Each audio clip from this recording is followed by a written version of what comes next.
너 삐삐 쳐봤니? 나 김정자, 68이야.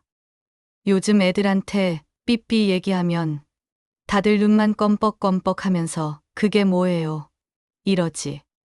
니들은 휴대폰으로 톡 보내고 영상통화도 하고 사진도 찍어 보내고 심지어 돈까지 보낸다며. 우리 땐 삐삐 하나가 인생 전체를 흔들었다니까. 그 작은 기계에서 띠리리릭 소리만 나면 심장이 쿵 하고 내려앉았어. 문자 확인하기 전까지는 밥도 안 넘어가고 눈앞에 사람도 안 보였지. 밥 먹다 숟가락 내던지고 버스 타다 뛰어내리고 화장실에서도 뛰쳐나간 적도 있었다니까. 그 시절엔 허리에 삐삐 하나 차고 다니면 그게 명함이자 자존심이었어. 괜히 어깨가 으쓱해져서 저 사람은 회사 다니나 봐.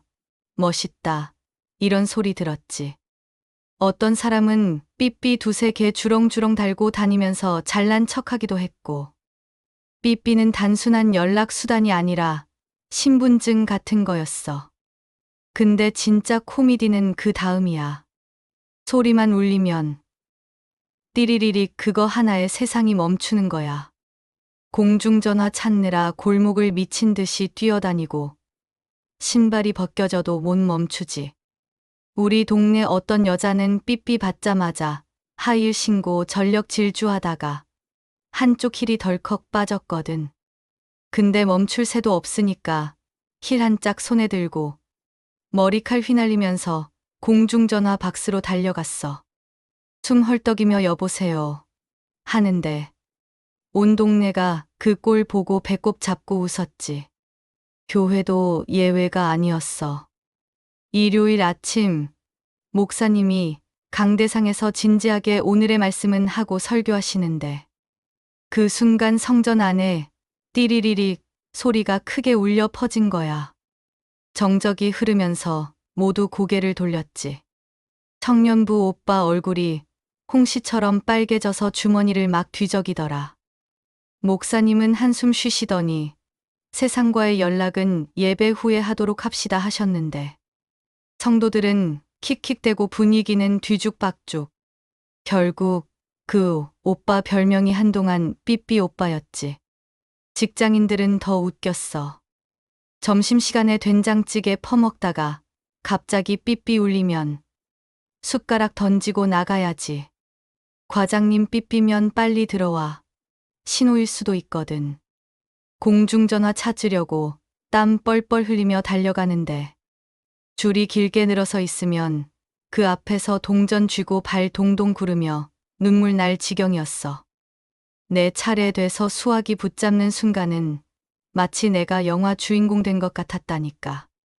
연애하는 청춘들은 삐삐 없이는 못 살았지. 좋아하는 사람이 보내준 번호 하나에 가슴이 두근거리고 그거 확인하려고 밤길을 뛰어다니기도 했어.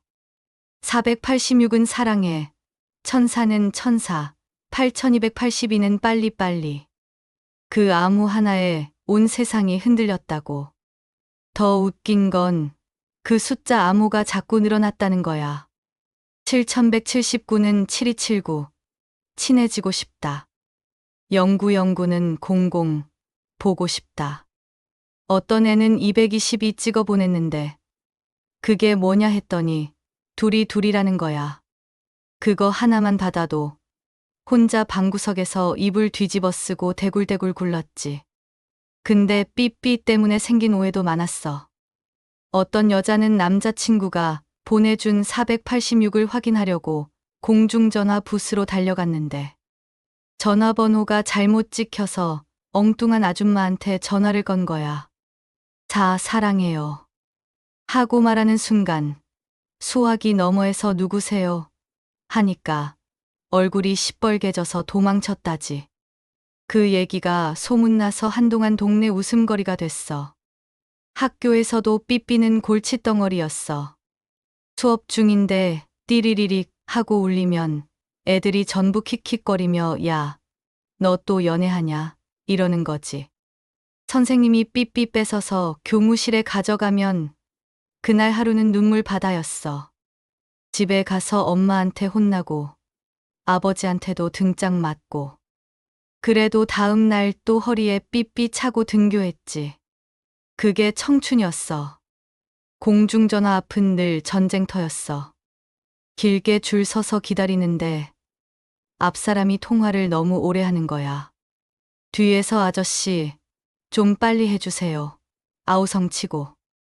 추운 겨울엔 전화박스 안에 서 있으려 줄이 뒤엉키고 김서린 창문에 손바닥 문지르며 기다렸어. 여름엔 땀이 비 오듯 흐르는데 내 차례 안 와서 발 동동 구르고 그 와중에 동전 떨어져서 바닥 구멍 사이로 굴러가면 무릎 꿇고 기어가서라도 찾아야 했어. 그거 못 쓰면 고백도 약속도 다 놓치거든. 한 번은 내 친구 영희가 남자친구한테 받은 486 확인하려고 뛰어갔는데 가진 동전이 10원짜리 하나뿐이었어. 그거 넣고 겨우 연결했는데 뚝 끊겨버린 거야. 영희가 울먹이면서 옆 사람한테 아저씨 50원만 빌려주세요 하는데 그 모습이 어찌나 처량하면서도 웃기던지. 그 덕분에 동네 사람들은 다 알게 돼서 둘이 연애하는 거 순식간에 소문 퍼졌지.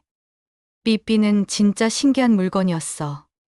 작은 화면에 숫자 몇 개만 찍혀도 그게 사랑의 편지였고 회사의 지시였고 가족의 안부였어.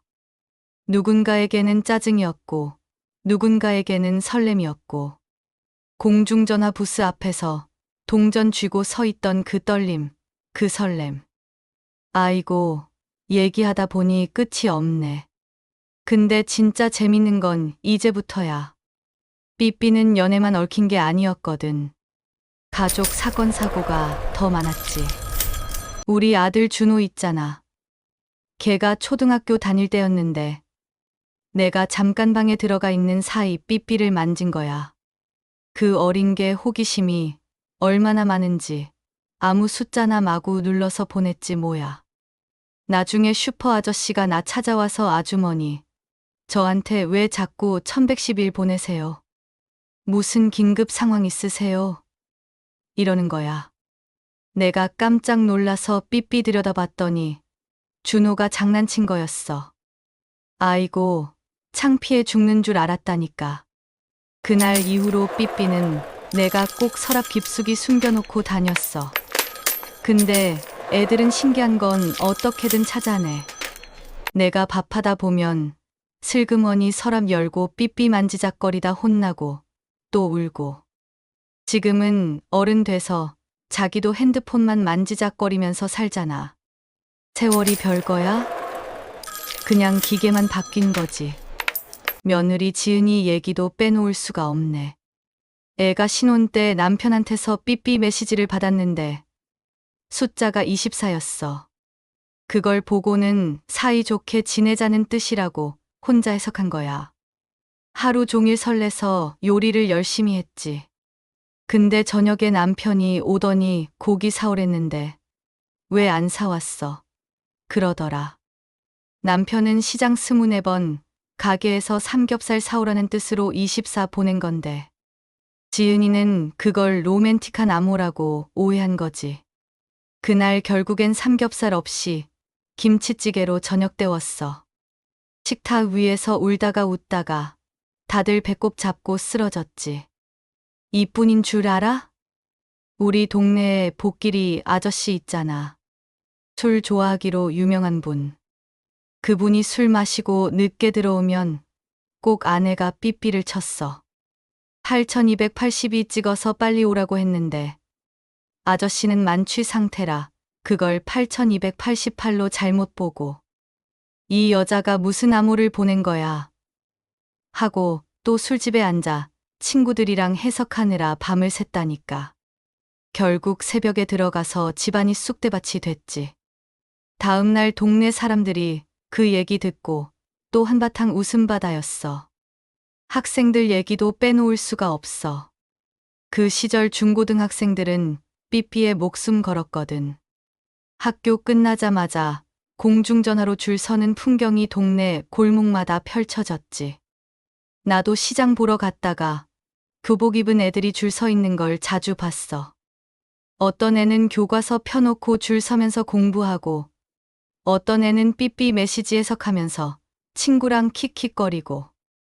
근데 웃긴 건 시험 끝나면 애들이 삐삐로 영영영영 보내는 거였어. 그게 뭔 뜻이냐? 빵점 맞았다는 뜻이지. 친구들끼리 야, 나 오늘 영영영영이다. 야, 나도 영영영영이야. 그럼 둘이 웃으면서 라면 먹으러 갔어. 선생님이 그 얘기 들으시고 니들 시험도 빵점, 삐삐도 빵점 하고 농담하실 땐 교실이 터져 나갔지. 회사 다니던 사람들도 사정은 비슷했어. 상사한테 삐삐 오면 가슴 철렁 내려앉는 거야. 486은 달달했지만 상사한테 8282 받으면 그날은 죽는 날이었지. 보고서 빨리 올려라. 회의 준비해라. 별별 지시가 다 삐삐로 왔거든. 그래서 점심 먹다 말고 뛰어나가 공중전화로 회사에 전화했지. 과장님, 지금 가고 있습니다. 아이고, 그 시절 직장인들 심장병 생긴 게 다 삐삐 때문이야. 또 웃픈 일화 하나. 우리 집 막내 삼촌이 삐삐로 여자친구한테 486 보냈거든. 근데 잘못 눌러서 489가 간 거야. 여자친구가 그걸 보고 화를 내는 거지. 이게 무슨 뜻이야? 나를 괄시하는 거야? 아무 표에도 없는 숫자라 오해가 쌓이고 쌓였어. 결국 두 사람 싸우고 삼촌이 무릎 꿇고 사실은 사랑해 보내려다 잘못 누른 거다 변명했지. 그 얘기 듣고 온 가족이 배꼽 잡고 웃었다니까. 이제 삐삐 몰락 얘기를 해줘야지. 세상이 변하더라고. 처음엔 벽돌만 한 휴대폰이 나왔어. 값도 비싸고 무겁기도 해서 아무나 못 썼는데 그래도 그거 들고 다니는 사람은 완전 동네 스타였어. 근데 휴대폰이 점점 작아지고 문자도 보내고 나중에는 사진까지 되니까 삐삐는 순식간에 구석으로 밀려났어. 마지막에 삐삐 반납하던 날 나는 괜히 허전하더라. 허리춤이 텅 빈 것 같고 가슴도 덩그러니 비어있는 느낌. 삐삐 없으면 못 살 것 같았는데 사람은 또 금방 적응하더라고. 금세 휴대폰에 빠져 살게 됐으니까. 그치만 지금도 말이야. 그 특유의 진동 소리, 띠리리리 울리면 순간 가슴이 철렁 내려앉는 것 같아. 그 설렘, 그 두근거림은 평생 못 잊는다. 삐삐는 단순한 기계가 아니었어. 우리 청춘의 알람이었고 장난꾸러기였지. 아이고, 이렇게 얘기하다 보니 벌써 시간이 훌쩍 갔네. 그땐 그랬지. 웃기고 눈물 나고 지금은 다시는 못 돌아가는 시절. 그래도 추억 속에선 여전히 살아있잖아. 너 흑백 TV 본 적 있니? 다음엔 그 얘기 해줄 거야. 안테나 돌리던 막내, 전원일기 보면서 온 가족이 웃던 그 시절 말이야. 그러니까 꼭 구독하고 눌러놔. 그래야 나 김정자가 또 나타나서 옛날 얘기 들려주지. 안 그러면 놓쳐버린다. 아이고, 오늘도 끝까지 들어줘서 고마워.